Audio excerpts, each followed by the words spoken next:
Esteja com cada um de nós. Quero pedir perdão aos irmãos que eu estou pela voz aqui, eu estou muito gripado, então peço perdão aos irmãos também por não cumprimentar, pensando no bem de vocês. Então eu não vou ficar ali no fim do culto para cumprimentar, tá? Mas já recebam o meu abraço e o meu carinho. Queridos, vamos abrir nossas Bíblias no Evangelho de Lucas. Lucas capítulo 2.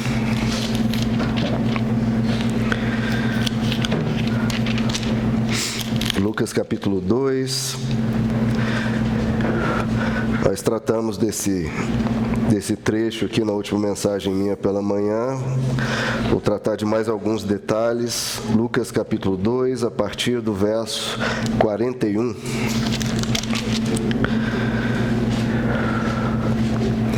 Que diz assim: todos os anos seus pais iam a Jerusalém para a festa da Páscoa.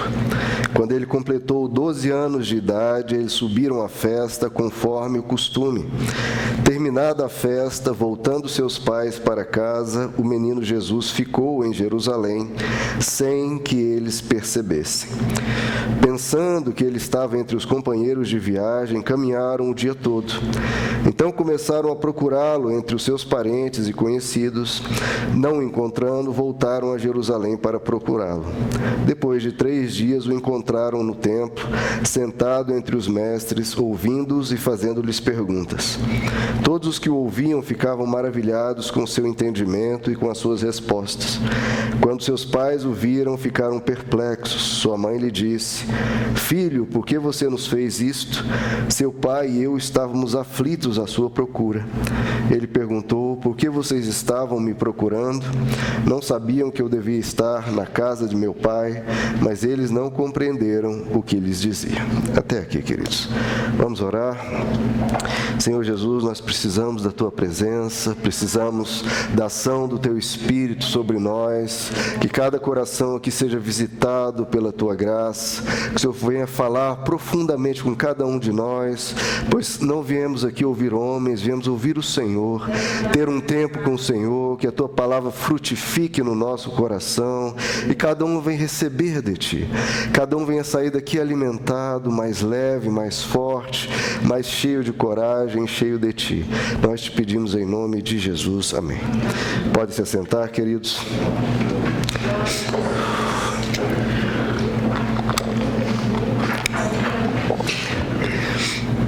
Bom, queridos, como eu tratei na última mensagem, vou fazer uma breve introdução, falando de algumas coisas que falei na última mensagem, algumas coisas novas. E depois eu quero falar das consequências do que ocorre aqui, nesse trecho, e que pode ocorrer na nossa vida, de irmos esquecendo Jesus, irmos deixando Jesus para trás, Então, esse texto que nos mostra que os pais de Jesus, José e Maria, esqueceram-se de Jesus, deixaram Jesus e perderam Jesus, e o texto ainda nos diz, sem que eles percebessem. Isso é um risco que a gente corre, de irmos como José e Maria ao templo, irmos buscar a Deus, irmos entoar louvores, irmos orar, irmos termos tempo com os irmãos e tudo isso, que é essencial e vital, mas no meio de tudo isso, a gente acabar esquecendo Jesus no templo, irmos para as nossas casas, voltarmos às nossas residências, mas Jesus ter ficado no templo. E não é esse o objetivo. Jesus não pode ficar só no templo. A gente vê aqui nos evangelhos que Jesus estava em todo lugar. Jesus estava na praia, Jesus estava na montanha, Jesus estava no deserto, Jesus estava na cidade, Jesus estava nas estradas. Ele está em todo lugar e Ele quer estar conosco em todo lugar. Ele tem que estar presente com você no seu trabalho, no seu lar, na rua, onde você for, você tem que carregar a mesma devoção, a mesma entrega que você tem aqui. Aqui é um momento de alimento, um momento de você se alimentar, de se fortalecer, para você ficar com Jesus e levá-lo contigo todos os dias, onde quer que você esteja. Nós temos que lembrar desse ensino do Novo Testamento, que o grande propósito de Deus é de tornar a nós templos do Espírito Santo. Então Jesus não pode ficar confinado a essas 4 paredes. Jesus tem que estar morando no seu coração. Você tem que ser um templo para Ele. E que tipo de templo você tem oferecido a Deus? Esse local de habitação é pequeno, está sujo, está mal organizado? Que tipo de templo você tem oferecido a Jesus? Se é que está o oferecendo, não está o esquecendo completamente aqui no templo. Nós precisamos tomar consciência disso, senão nós vamos ser como muitos religiosos, que vão ao templo para bater ponto, aliviar a consciência religiosa e dizer, pronto, cumpri com a minha obrigação com Deus, Deus deve estar satisfeito comigo, e não é esse tipo de religiosidade que Deus quer. Deus quer uma espiritualidade viva, uma espiritualidade constante, uma espiritualidade pautada e marcada por intimidade com Deus. Tem que ser um relacionamento. Nós temos que quebrar essa consciência religiosa de simplesmente, pronto, bati meu ponto. Não, é você conviver com Deus, porque Deus é uma pessoa.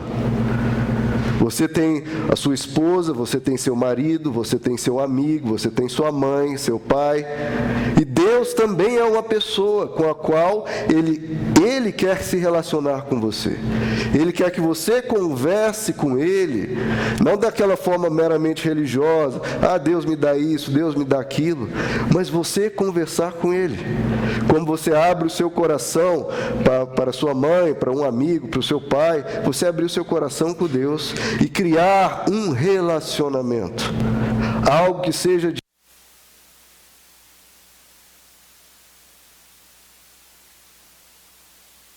A pilha acabou.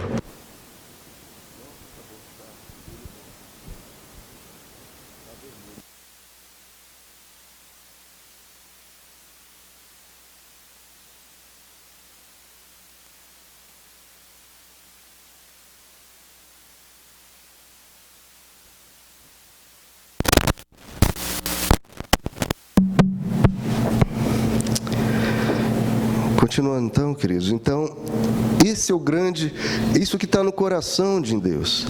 Entenda Deus como alguém que te ama, e como alguém que te ama, ela quer passar tempo com você. Sua esposa ou seu marido não ficaria satisfeito de te ver apenas ao domingo. E Deus também não, Ele quer ter um relacionamento, quer ouvir você conversar com Ele. Então a gente não pode se satisfazer sendo meramente cristãos de domingo, mas ao longo da semana vivermos como ateus, como se Deus não existisse, sem a vivência dessa espiritualidade a qual Cristo nos chama. Porque senão a gente não está dando a verdadeira seriedade, a verdadeira amplitude, a verdadeira profundidade do que Deus quer fazer em nós. Existe aquele trecho lá na Epístola de Tiago, que ele diz que muitas pessoas são como alguém que se olha no espelho, sai e depois não lembra da sua imagem. E ele diz que assim são as pessoas que ouvem a mensagem do Evangelho e não a colocam em prática. Isso simplesmente se perde. E não é esse o propósito do Evangelho. O que Deus quer que a gente ouça a mensagem aqui no templo e a gente a carregue conosco para a nossa vida e a coloque em prática. Porque isso sim que vai transformar a nossa vida. Meramente vir aqui, Deus até, na sua misericórdia, nos abençoa, mas Ele quer que a gente pegue a mensagem aqui, que essa mensagem vivida na vida, que vai transformar o nosso viver, o nosso caráter, os nossos relacionamentos, o nosso ser. Então, veja só, eles acharam, na parte aqui do trecho que nós lemos, diz que eles foram e eles achavam que Jesus estava entre os companheiros, mas não estava. Então não basta Jesus estar com outras pessoas ao seu redor, com o seu irmão, ou sua mãe, ou seu pai, e não estar com você. O relacionamento tem que ser pessoal. O relacionamento tem que ser você e Deus, face a face. Porque mesmo que a igreja fale de Jesus bastante, se você não levar esse bastante Jesus para a sua vida, vai aproveitar pouco. Nós não podemos, queridos, perder esse fervor, essa devoção. Não podemos vir ao templo, vir por vir, estar por estar. Não, o nosso viver com Deus tem que ser movido por coração, por desejo, por vontade, por entrega, por amor. Porque senão, como diz o livro de Apocalipse, a gente perde aquele primeiro amor. E o mais importante é Jesus dentro de nós, e não meramente virmos ao templo. Como Jesus diz, quando ele já estava adulto, ele diz: destruam esse templo, e em 3 dias eu o reerguerei. E as pessoas ficaram assustadas, porque estavam pensando no templo físico, o templo de Herodes, mas Jesus estava falando dele. Porque ele era o maior templo, ele era a grande importância. Então, a grande importância de você vir aqui não é bater o ponto, a grande importância aqui é de você se encher de Jesus e levar Jesus contigo para a sua vida lá fora todos os dias. Veja, eu acho muito interessante que quando Jesus, ele se descreve, ele diz: eu sou o caminho, a verdade e a vida. Então, veja, Jesus não diz: eu sou o lugar onde você tem que chegar e pronto, está resolvido. Não, ele diz: eu sou o caminho. Se ele é o caminho, é algo que você tem que percorrer todos os dias. Ele está, então, mostrando a nós que se trata de uma jornada, que ele quer caminhar conosco, que ele quer essa vivência ao nosso lado todos os dias. Então, você levar Jesus para a sua vida diária. E não meramente dizer: fui ao templo, está resolvido. Não, nós temos que levá-lo conosco, efetivamente sermos templos do Espírito. Agora, entrando mais no que eu quero trazer para essa mensagem.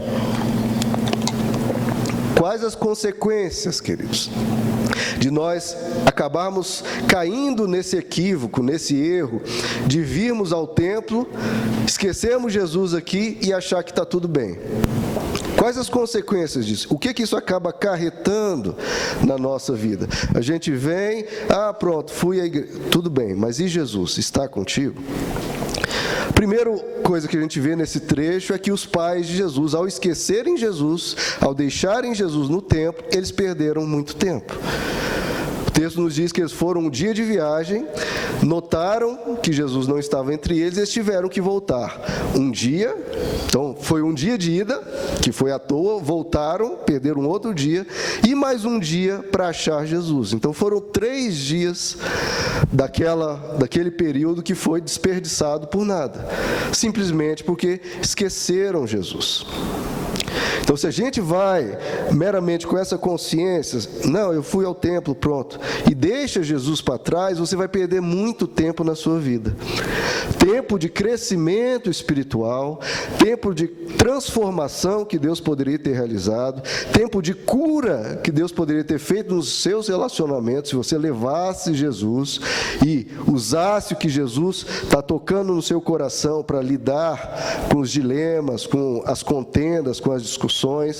É tempo que você vai perdendo, tempo de vida que você perde para resolver problemas que nem deveriam ter surgido se você tivesse levado Jesus contigo e praticado o que ele ensina. É tempo perdido em desobediência, em não seguir os princípios do Evangelho. E detalhe, coisas que não prejudicam Deus. Jesus não foi nem um pouco prejudicado. Quem foi prejudicado foram os pais, que o esqueceram ali. O que Deus nos ensina, os princípios que Ele nos ensina de honestidade, de bondade, de caráter, de virtude, em nada acrescentam a Deus, acrescentam a nós. Se nós não vivemos, isso prejudica a nós, não prejudica a Ele. Veja, nós temos que entender que a proteção, a guarida, o abrigo que Deus nos dá, Ele nos dá e nos protege imensamente com a misericórdia dEle, a graça dEle. Ele vai tirando obstáculos, Ele vai abrindo portas, tudo isso ocorre e acontece. Glória a Deus. Só que não pode se limitar apenas a isso, porque Deus não vai nos colocar numa bolha em que estejamos totalmente protegidos de todos os males dessa vida. E para lidar com essa vida, tantas vezes complicada, que vem dilemas, que vem dificuldades, que vem coisas às vezes inesperadas, nós precisamos da sabedoria, do caráter, da diligência a qual Jesus nos ensina. Porque senão a gente vai perder tempo. Nós temos que lembrar que o que Jesus tanto ensinou é que nós temos que orar, porque com essa oração Ele nos socorre, Ele nos abençoa, mas Ele não parou por aí. Ele diz: orai e vigiai. A oração é você pedir a Deus, clamar a Deus pela ajuda do alto. E essa vigilância é você pegar o ensino que aqui é colocado, não esquecer, como o apóstolo Tiago diz, não esqueça, e você levar esse ensino para a sua vida e colocá-lo em prática. Porque aí você se vigia em relação aos problemas, às dificuldades que podem advir, e você, usando da sabedoria das Escrituras, você vai encontrando caminhos, você vai lidando com as dificuldades e resolvendo os problemas passo a passo. Alguns problemas são resolvidos com uma ajuda do alto, outros problemas você resolve com uma ajuda que Ele colocou dentro de você, com o poder que Ele colocou dentro de você, com a capacitação que Ele colocou dentro de você, com o caráter que foi transformado para você lidar com aquilo.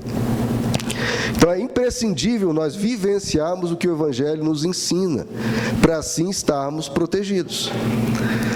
Senão a gente, de novo, perde tempo tendo que voltar atrás e refazer um monte de coisas que nós pisamos na bola e que está trazendo problemas. E nós temos que ter, queridos, a sabedoria e a responsabilidade de não fazer o que os pais de Jesus fizeram. Porque quando encontraram Jesus, o que Maria disse para ele? Ele diz: por que fizeste isso conosco? Ou seja, eles acabaram colocando a culpa em Jesus. Os pais, que são responsáveis por um menino, de 12 anos, culparam Jesus, e muitas vezes isso ocorre. A gente vai deixando os ensinos do Evangelho, vai relativizando algumas coisas. Não, isso aqui não, isso não dá nada. A gente relativiza e vai adiante na nossa teimosia, e quando o problema vem, a gente começa a colocar a culpa em Deus. A gente vai culpar Jesus por termos perdido tempo na vida, por termos que ter que voltar e refazer um monte de coisa. A gente fala: Deus, por que o Senhor permitiu isso? Eu fui ao templo, eu fui à igreja, eu fui lá, eu orei, eu louvei. Por que você permitiu isso acontecer? Por que fizeste isso conosco? A gente fala exatamente a mesma frase e coloca a culpa em Jesus. Por que fizeste isso conosco? Quando Deus não tem nada a ver com isso. A culpa não foi dele. Então a gente tem que se responsabilizar e pensar: pera, isso está acontecendo, eu estou murmurando diante de Deus, mas será que foi Ele o responsável? Fui eu que deixei de praticar, deixei de viver, deixei de levar Jesus para o meu dia a dia. Tudo bem, eu fui ao templo e isso é importante, necessário e vital, mas eu levei o ensino que lá eu recebi para a minha vida ou não? Porque senão você vai acabar caindo nesse problema, vou perdendo tempo e ainda culpando Jesus, culpando Deus. Deus nunca te deixa, queridos, nunca. Amém. É nós que muitas vezes o deixamos, o abandonamos, o esquecemos. Então não coloque a culpa em Jesus. Então a primeira coisa que ocorre é isso. Quando a gente vai esquecendo Jesus no tempo, a primeira coisa é a gente perder tempo. Perder tempo de vida e cair em problemas que não precisávamos passar. O segundo problema é que a gente começa a perder as esperanças em Jesus. Porque se a gente está esquecendo Ele no templo, e a nossa semana a gente vive praticamente sem Ele, vai vir esses problemas e a gente vai falar: bom, parece que não está adiantando. Eu estou indo ao templo e parece que não está resolvendo as coisas na minha vida. Eu estou indo à igreja e as coisas parecem que continuam na mesma, não muda nada. E de novo, a culpa é de Jesus? Não. Talvez você não está levando Jesus do templo para a sua vida. Você está deixando Jesus no templo. E aí você começa a perder as esperanças em Jesus, porque parece que nada está sendo feito. Parece que Deus não está olhando, parece que Deus não está agindo. Parece, por exemplo, quando o povo de Israel, que estava tendo diversos problemas, e começaram a perder as esperanças em Deus. E o que eles fizeram?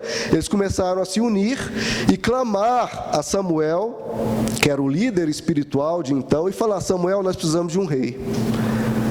Todas as nações ao redor têm o seu rei, nós não temos rei, a gente está passando por dificuldades, estamos passando por isso, por aquilo. A solução é um rei, a solução é a política, a solução para o nosso país é colocar a pessoa X ou a pessoa Y. E começam a tirar o foco, o olhar do Evangelho, de Deus, e falam, não, isso aqui não está adiantando. Eu vou agora buscar as esperanças, vamos constituir um rei para nós. Um rei de acordo com a nossa escolha, que a gente queira. Então, cuidado com isso, queridos. Vocês vão começar a tirar o seu olhar de Jesus, perder as esperanças em Deus e se mobilizar muito mais na política, seja de que matiz for, não interessa, e se esquecer Jesus no templo. Todos nós temos, eu acho, até o dever e a obrigação de ter uma participação política cidadã correta. E debater, e discutir, e procurar o melhor para o nosso país. Mas não coloque as suas esperanças em homens, de qualquer que seja, e se esquecer de Jesus. Temos que orar pelo nosso país, e temos que saber que a transformação do nosso país tem que ser pela mensagem e pelo caráter que Cristo propõe. Você pode botar o homem de direita, de esquerda, de centro. Se eles não tiverem um caráter, qualquer um deles vão se corromper, porque é muito poder, é muito dinheiro na mão, não interessa a ideologia deles. Se coloca lá em cima, e eles não têm compromisso, eles não têm caráter, não têm honestidade, só vão fazer lambança. Então nós precisamos entender que a transformação em todas as áreas do nosso país, não apenas política, mas espiritual, familiar, os relacionamentos, tudo, o Evangelho é amplo. A política pode até ajudar e contribuir em uma ou outra esfera da vida. O Evangelho muda tudo, muda o ser humano. Eu prefiro ser pobre com Deus do que rico sem Ele. Então entendam isso. Às vezes eu fiquei constrangido, com vergonha alheia. O ano passado, os cristãos se mobilizando muito mais para divulgar o candidato X ou o candidato Y e divulgando muito menos a mensagem do Evangelho, nos seus WhatsApps e tudo mais. Então tenham cuidado com isso, queridos. Até porque o Apocalipse diz que o anticristo vai usar de uma união com a igreja para realizar os seus propósitos. Então a política tem que ter uma participação cidadã, mas sem associar Jesus à ideologia X ou Y, porque sempre a política, os governantes querem se aproveitar de corações devotos para cativados levarem na direção deles e serem massa de manobra. Não sejam fiéis, cegamente fiéis a qualquer ser humano. Não põe a mão no fogo por ninguém. Coloque sua esperança, a sua motivação, o seu empenho, a sua dedicação a Cristo. Temos que ter a frase, Cristo Kyrios. Cristo é o nosso rei, porque os cristãos, na época do Império Romano, todo ser humano dentro do Império era obrigado a dizer César Kyrios, ou seja, César é o rei, César é o imperador, e os cristãos se rebelaram a isso e diziam Christus Kyrios, é Jesus Cristo que é o nosso rei. Então nunca diga Lula Kyrios, Haddad Kyrios, Bolsonaro Kyrios, Ciro Kyrios, não, Jesus é o meu Kyrios. Os outros eu pauto e olho e enxergo cada um olhando para Jesus, e o filtro é Jesus, e todos vão receber críticas, porque o Evangelho quer uma transformação e não sermos cegamente fiéis a qualquer ser humano que seja. Então, se deixarmos Jesus no templo, fui ao templo, e segunda-feira, ótimo, agora vamos para os problemas reais. Os problemas reais eu vou resolver com a ideologia X ou Y, o candidato X. Não esqueça Jesus no templo, não pare de perder as suas esperanças em Jesus. Porque quando os israelitas fizeram isso e pediram a Samuel um rei, Samuel foi até Deus e Deus disse, Samuel, não se ire, eles não estão rejeitando você, estão rejeitando a mim. Então não rejeite Jesus, Ele tem que ser a nossa esperança. E o ide de Jesus, ide, pregai o Evangelho, não a ideologia X. De novo, participe, por favor, participe, deve fazer, mas não esqueça da sua missão principal. O mundo precisa de bons candidatos, mas precisa muito mais de Jesus. O terceiro ponto, então, perdemos tempo, perdemos esperança nele para mudar a realidade do do mundo, e a gente pode, deixando Jesus no templo, a gente pode começar a se esquecer dele cada vez mais. Começar a nem mais ir no templo, porque pelo menos é que os pais foram no templo, mas se a gente começar a perder esse relacionamento diário com Jesus, a gente vai perdendo até mesmo a vontade de ir ao templo. A gente começa a faltar, não vem, fica naquela malemolência, hoje está frio, hoje está quente, hoje está seco, hoje está chovendo, hoje eu estou doente, hoje eu estou saudável, então deixa eu... E vai criando justificativas, e vai perdendo aquela sede e fome de justiça, como Jesus diz, bem-aventurados os que têm sede e fome. A gente começa a não mais ansiar por Deus, como a corça anseia por águas, sem dizer como Davi, o teu amor é melhor do que a vida. A gente vai perdendo, vai se esfriando, vai perdendo a nossa fé, vai se tornando, como Jesus diz em Apocalipse, aquela água morna, que Deus não aguenta. A gente começa a não querer se alimentar da palavra, começa a dar mais valor a outras coisas, mais importância a outras coisas, e deixando Jesus cada vez mais de lado. Veja, Jesus, quando contou a parábola da semente, ele diz: a semente, a mensagem é colocada em terrenos, às vezes um terreno com espinhos, um terreno rochoso, um terreno cheio de aves, ou um terreno com solos férteis. Mas veja só, a parábola de Jesus estava, pelo menos a semente cair em algum lugar. Agora, se a pessoa não vem ao templo, ou vem com essa falta de entrega, em que tempo, em que não tem nenhum solo para cair, porque a pessoa nem está aqui para que a semente caia. Então veja, a parábola de Jesus, por mais que mostrassem vários solos em que a semente não produzia, imagine aquele solo que nem está lá, que nem veio para receber. E a gente tem que se repensar, queridos, nós temos que ter mais compromisso. A nossa igreja só tem apenas 2 cultos na semana, e às vezes a pessoa vem só em um, ou sequer vem.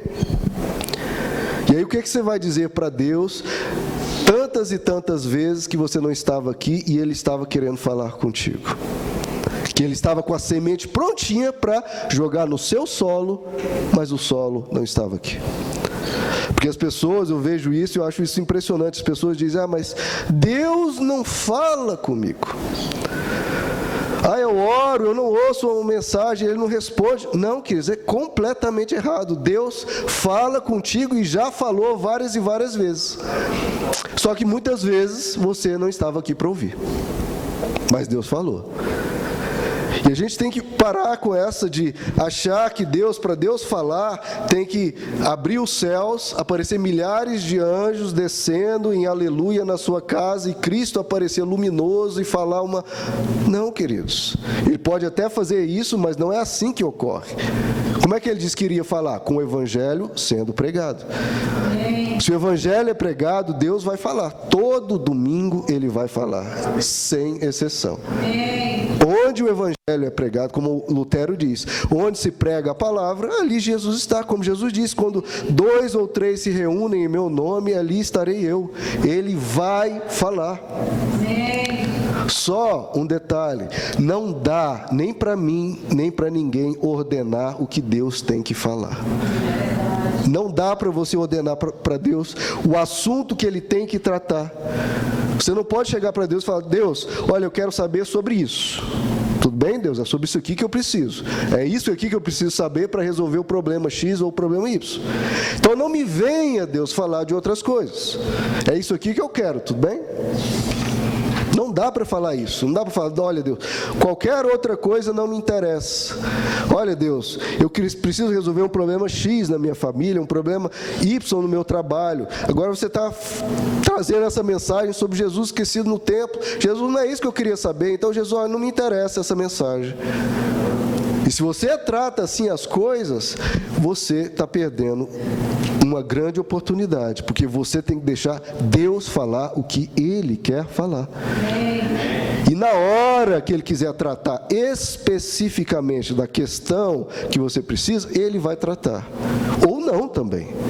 Porque ele pode simplesmente mexer, abençoar e resolver aquela questão. Simplesmente pelo seu compromisso de ter dado atenção a uma mensagem que talvez não resolvia o seu problema, mas era o que ele queria falar. Ele queria tratar aquele assunto, porque ele queria mexer no seu coração, na sua mente, sobre aquele assunto, que era um problema que ele estava vendo na sua alma, no seu espírito. E você deixando e absorvendo ele mudar aquilo que talvez não te beneficie no seu problema, mas você deixando ele mudar aquilo, e você recebendo, sim, Senhor, fala comigo, eu preciso dessa transformação. Então, queridos, nós temos que andar com Jesus, de novo, não deixando ele no templo, mas andar com Jesus todos os dias, a tal ponto de podermos dizer para qualquer pessoa lá fora: você quer aprender sobre Jesus? Olhe para mim. Você quer saber como Jesus trata os relacionamentos? Quer saber como Jesus conversa com o marido ou conversa com a esposa? Olhe para mim. Veja, a gente tem que ser como o apóstolo Paulo: imitem a mim, porque eu sou imitador de Cristo. Então podem imitar a mim, que você vai estar imitando a Jesus. É claro que quando a pessoa olha para nós, ele não vai aprender tudo de Jesus, mas vai aprender muita coisa. Se a gente tivesse compromisso de não deixar Jesus no templo, mas levar ele conosco. Temos que dizer: eu sou imitador de Cristo. Nós temos que fazer isso. Eu sou imitador de Cristo. Olha para mim, se você quer aprender de Jesus. Ou como o apóstolo Paulo diz: não sou eu mais quem vivo, mas Cristo vive em mim. Essa era uma pessoa que não deixava Jesus no templo. Cristo agora, ele vive em mim. Eu sou o templo dele, ele está aqui dentro. Eu estou vivendo Jesus lá fora. Não é para você viver qualquer coisa, é para você viver Jesus lá fora. Porque hoje em dia, queridos, isso sempre me incomodou. As pessoas, em nome de uma suposta humildade, dizem: olha, eu sou pecador, eu sou falível, não olha para mim, olha para Jesus. Olha, queridos, tudo bem que a gente tem as nossas falhas, mas o que a Bíblia nos ensina é que nós temos que ser imitadores de Cristo. As pessoas lá fora não vão abrir uma Bíblia para ler, ou muito raramente. Eles vão olhar para a sua vida e para a minha vida. Nós somos, como o apóstolo Paulo diz: vós sois a minha carta. Vocês são a carta de Deus, vocês são o bom perfume de Cristo no mundo. Então nós temos a responsabilidade de vivermos Jesus e dizer com toda ousadia: você quer aprender de Jesus? Olha para mim, porque eu sou imitador dele. Agora, se as pessoas não conseguem ver Jesus em você no dia a dia, é porque você está esquecendo Jesus no templo. As pessoas podem te imitar ou não. Porque se a gente for com essa conversa: não, eu sou pecador, eu sou falível, e com isso as pessoas não conseguem enxergar Jesus no mundo. Por que os cristãos foram chamados de cristãos? Porque qualquer um que olhava para eles via Cristo. Por isso colocar esse nome neles: você é um cristão, você é um cristão. Por quê? Porque eles falavam tanto de Jesus, viviam tão parecido com Jesus, que falavam: isso aí é um Cristo, é um Cristo. Nós temos que ser pequenos Cristos. O propósito do Evangelho é que nós passemos por esse processo de cristificação. Você tem a responsabilidade de manifestar Jesus na terra. Amém. Não é isso que o apóstolo Paulo diz? Que nós somos embaixadores de Cristo? O que é um embaixador? Que representa aquele país para outros. Então você tem que ser um embaixador de Cristo. Você tem que manifestar Cristo na terra. Você tem que ser coerente com a fé que você diz professar.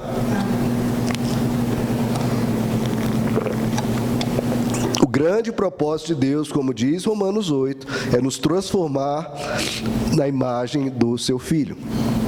Todas as coisas cooperam para o bem daqueles que amam a Deus, para que sejam conforme a imagem do seu Filho. Então não comunique Jesus meramente com blá blá blá, queridos. Comunique Jesus sendo Jesus. Aí sim o seu blá blá blá vai ser crível. Porque se você fala uma coisa e vive outra, a pessoa só vai te chamar de quê? De hipócrita. Ah, esse aí é o cristão? É esse aí que fica falando de Jesus, mas olha a vida dele. Não, comunique Jesus sendo Jesus. Tendo os seus erros, e quando você errar, você fala, olha, me perdoe, não é isso que Jesus me ensinou. Me desculpe de verdade, isso não deveria ter feito. E aí você mostra Jesus novamente, porque você está dando razão a Jesus e não ao seu erro. Então, esse é um dos propósitos para virmos aqui ao templo, para irmos incorporando Jesus cada vez mais ao nosso viver, para irmos encarnando Jesus em nós, irmos sendo transformados, a nossa fé ser nutrida, o nosso espírito ser nutrido, para, saindo daqui, sermos luz do mundo, sal da terra. Vós sois a carta viva do Evangelho. Vocês comunicam Cristo. Então levem Jesus com você. Então a gente não pode dizer, em nome, de novo, de uma suposta humildade, ah não, perfeito só Deus, então eu tenho essa falha de caráter e vou continuar tendo. Numa autojustificativa, não pode ser assim. O próprio Jesus diz, sede perfeitos como vosso Pai Celestial é perfeito. Não que isso seja uma obrigação, porque terrenamente isso é impossível, mas tem que ser um alvo nosso. Nosso alvo que, tão admirados por quem Jesus é, tão orgulhosos de ter um Deus tão amável, tão amoroso, tão bondoso, tão gentil, nós queremos ser espelhos dele aqui na terra. Nós queremos ser luz do mundo e sal da terra. Isso só é possível se, em vez de deixarmos Jesus no templo, levar ele conosco. Amém, queridos? Vamos ficar de pé? Amém. Aleluia. Glória a Jesus. Glória a Jesus. Então, queridos, volto a lembrar isso. Jesus não quer ser alguém que você visita, se despede e deixa no templo. Você veio aqui, está tendo um encontro com a mensagem do Evangelho e agora é a semana, é o viver com Deus todos os dias. Procure levar com Jesus com você. Procure viver com Ele, viver e conviver com Ele. Essa é a grande beleza de o nosso Deus ser uma pessoa. Você se comunicar com Ele, você falar com Ele, não apenas pedindo, mas abrindo seu coração, se derramando diante dEle, e todos os dias elevando o seu coração a Ele, elevando o seu pensamento a Ele, e querendo que Ele viva com você. Querendo que o seu pai tenha orgulho de quem você tem sido, de como você tem procurado crescer espiritualmente. Deixe Jesus entrar no seu coração, caminhe com Jesus, não perca o primeiro amor, não deixe que a sua fé se esfrie, porque Jesus diz, quando eu voltar, por acaso encontrarei fé na terra? Eu não quero fazer parte da estatística daqueles que Jesus não encontrou tendo fé. Eu quero ser encontrado daqueles que estavam cheios de amor por Ele, com o coração pegando fogo, um coração alegre, um coração feliz de recebê-lo. Amém? Vamos orar? Senhor Jesus, nós precisamos do Senhor todos os dias. Sem Ti nós nada podemos fazer. Nós precisamos de tanta cura em tantas áreas das nossas vidas.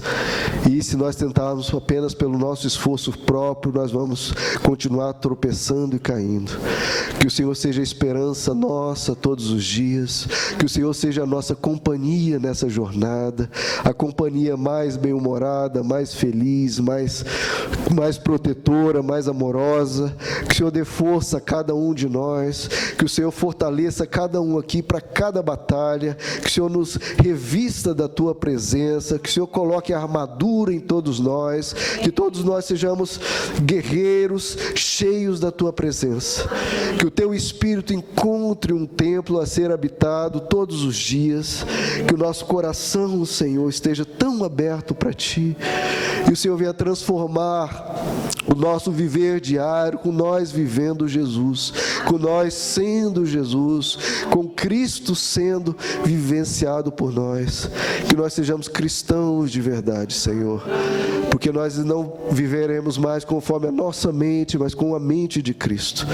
Transforma o nosso caráter, transforma o nosso viver, coloca em nós aquilo que nos falta. Nos dê, Senhor, aquilo que o Senhor quer fazer em nós. Não apenas o que queremos ouvir, mas o que o Senhor quer falar.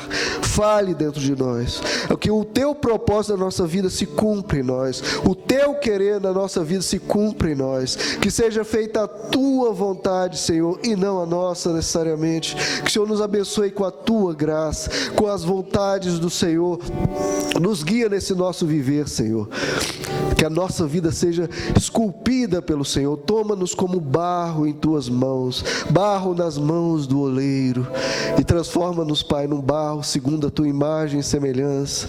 Transforma-nos segundo a imagem do Seu Filho, e que o Senhor, Pai, possa se alegrar em sermos servos bons e fiéis, que mesmo se for necessário no pouco, sejamos sempre fiéis a Ti, sempre comparecendo ao templo, sempre com sede e fome de justiça, sempre desejosos pelo Senhor, não vindo por mera obrigação, mas com alegria. Me alegrei quando me disseram: vamos à casa do Senhor. Que maravilha, Senhor. Glórias ao Teu nome. Aleluia.